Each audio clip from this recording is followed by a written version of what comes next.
पांचवी पीढ़ी के लड़ाकू विमान बनाने का दांव HAL की जगह निजी कंपनियों पर आखिर क्यों? इसके बारे में बात करते हैं।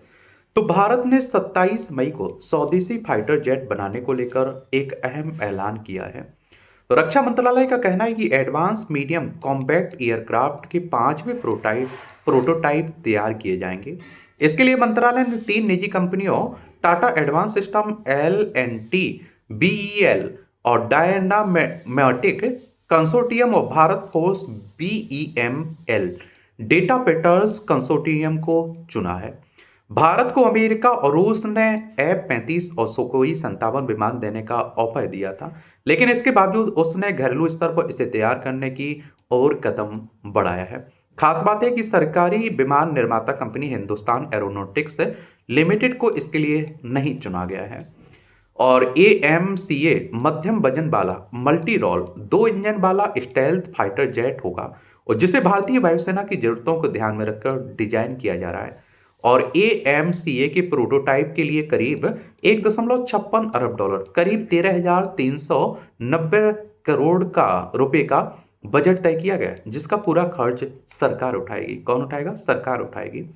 HAL और प्रोजेक्ट डिलीवरी।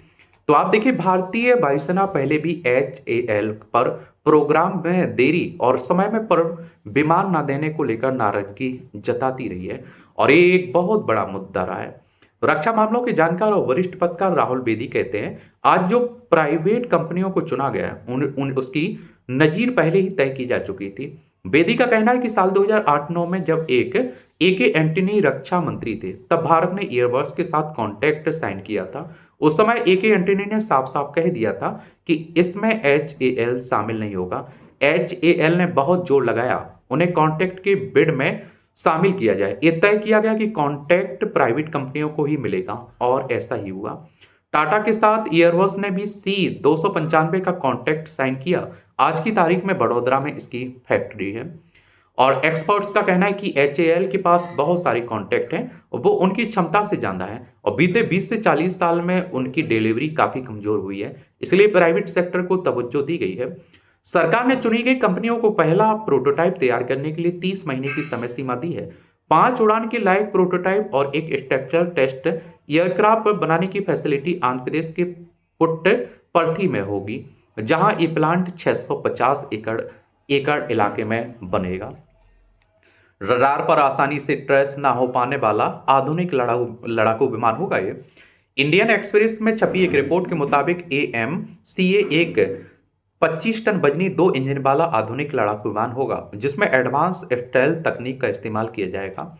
आसान शब्दों में कहें तो यह ऐसा फाइटर जेट होगा जिसे रडार आसानी से सेट ट्रेस नहीं कर पाएंगे। विमान को इस तरह डिजाइन किया जा रहा है कि इसकी इलेक्ट्रोमैग्नेटिक पहचान काफी कम रहे।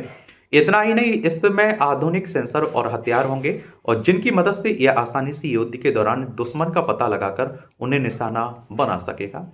रिपोर्ट के मुताबिक इस विमान में करीब 6.5 टन क्षमता वाला इंटरनल फ्यूल टैंक होगा और इसके अलावा विमान के अंदर ही एक खास इंटरनल वेपन्स बे बनाया जाएगा, जिसमें कई तरह के हथियार रखे जा सकेंगे। योजना के मुताबिक AMCA के पहले वर्जन यानी मार्क 1 में अमेरिका के GE 414 इंजन लगाए जाएंगे, जो 90 KN सीरीज के इंजन है।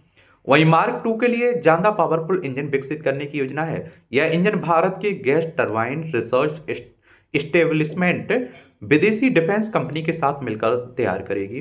देश में इंजन बनाना अहम है। तो आप देखिए, विधि कहते हैं कि इंजन किसी भी एयरक्राफ्ट का सबसे अहम हिस्सा होता है। एयरक्राफ्ट का आकार भी इंजन के इर्द गिर्द तय किया जाता है, लेकिन आज तक भारत इंजन डेवलप नहीं कर सका। वे कहते हैं कि हमारे देश में जो नैनो कार बनी उसका इंजन भी ऑस्ट्रिया से आया था। ये बात सही है कि हमें अपने देश में प्राइवेट कंपनियां डेवलप करनी चाहिए, लेकिन ये बात भी उतनी ही सही है कि इतने सालों बाद भी तेजस मेच्योर क्राफ्ट नहीं बन सका। Advance medium compact aircraft programme Bharat के सबसे महत्वाकांक्षी स्वदेशी एरोस्पेस प्रोग्राम में से एक माना जाता है। 15 मई को रक्षा मंत्री राजनाथ सिंह, आंध्र प्रदेश के मुख्यमंत्री एन चंद्रबाबू नायडू ने आंध्र प्रदेश के श्री सत्य साई जिले में 15,803 करोड़ की AMCA इंफ्रास्ट्रक्चर परियोजना की आधारशिला रखी थी। पिछले साल रक्षा मंत्री ने AMCA प्रोग्राम कैसे काम करेगा उस मॉडल को मंजूरी दी थी और जिसके तहत aeronautical development agency industry partnership के साथ प्रोग्राम को आगे बढ़ाएगी। इस मॉडल के जरिए निजी और सरकारी दोनों क्षेत्रों की कंपनियों को मौका दिया गया। ऐसे में PPP private public partnership model कैसे काम करेगा? पांचवी पीढ़ी के लड़ाकू विमान में क्या अलग है? तो आप देखते हैं कि पांचवी पीढ़ी के लड़ाकू विमान दुनिया में सबसे आधुनिक माने जाते हैं और इनकी सबसे बड़ी खासियत स्टेल्थ तकनीक होती है और जिससे उन्हें रडार आसानी से पकड़ नहीं पाते हैं। और इसके साथ ही ये बिना ऑप्टर वर्नर के सुपरसोनिक रफ्तार से उड़ान भर सकते हैं और इनमें एडवांस एवियोनिक्स और कंप्यूटर नेटवर्क लगे होते हैं जो युद्ध की स्थिति में इलाके की जानकारी पायलट को देते हैं ताकि उन्हें हर स्थिति की पूरी समझ मिलती रहे। और आप देखिए पत्रकार रिटायर्ड कर्नल रहे अजय शुक्ला कहते हैं कि भारत ने भले ही इस तरह की का कुछ भी पहले ना बनाया हो, लेकिन हम पहले देश में तेजस मार्क 1 और मार्क 2 बना चुके हैं। वे कहते हैं कि तेजस की सफलता के बाद अगर हम उसे आगे बढ़ा रहे हैं तो मुझे ऐसी कोई वजह नहीं नजर आती कि ये नहीं हो सकता। यह सही है कि तेजस को डेवलप करने में वक्त लगा और वो बहुत मजबूत नहीं है, लेकिन हम वो एयरक्राफ्ट बनाया।